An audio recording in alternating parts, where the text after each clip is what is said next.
এক স্বৈরশাসককে হটিয়ে আর এক স্বৈরশাসকের কবলে পড়তে যাচ্ছে সিরিয়া, নাকি সংস্কারের মধ্য দিয়ে সত্যিই নতুন আর এক দেশ পেতে যাচ্ছে সিরিয়াবাসী? আগামীতে নির্বাচন নিয়ে ক্ষমতাসীন বিদ্রোহীদের নেতা আল শারা ওরফে আবু মোহাম্মদ আল জোলানির অবস্থান ঘিরে এসব প্রশ্নই বারবার ঘুরে ফিরে আসছে।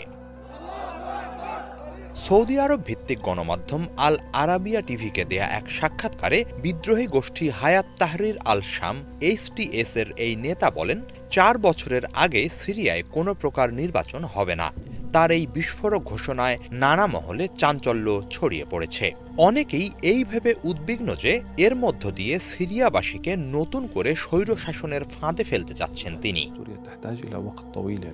তবে আল শারা বলছেন ভিন্ন কথা। তার মতে দেশকে পুনর্গঠন ও প্রয়োজনীয় সংস্কার কাজ শেষে গ্রহণযোগ্য একটি নির্বাচন দিতে এটুকু সময় প্রয়োজন।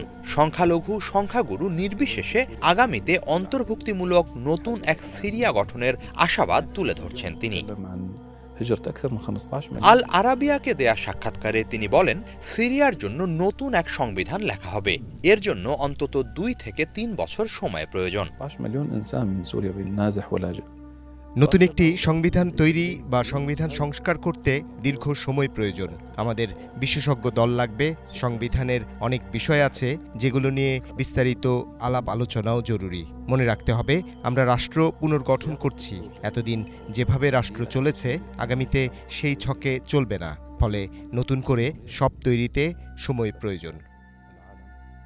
সংবিধান সংস্কারের পর আদমশুমারি ও নতুন করে ভোটার তালিকা তৈরি করতেও বেশ কিছুটা সময় লাগবে বলে জানান শারা।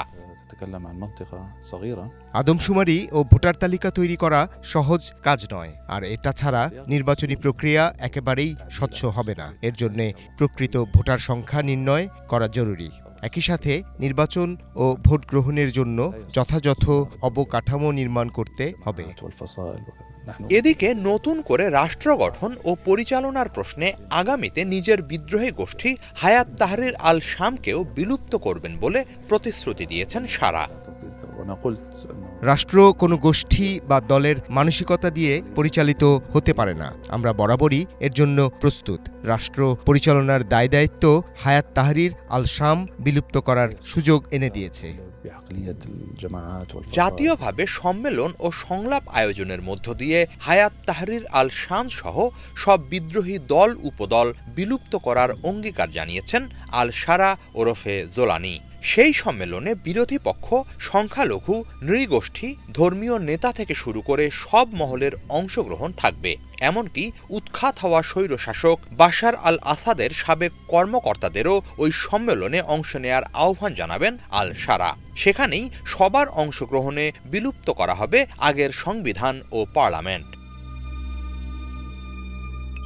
এদিকে আগামী 1 বছরের মধ্যে সিরিয়াবাসী অনেক ইতিবাচক ও গুরুত্বপূর্ণ সংস্কার দেখবে বলেও প্রতিশ্রুতি দিয়েছেন ক্ষমতাসীন বিদ্রোহীদের নেতা আল শারা।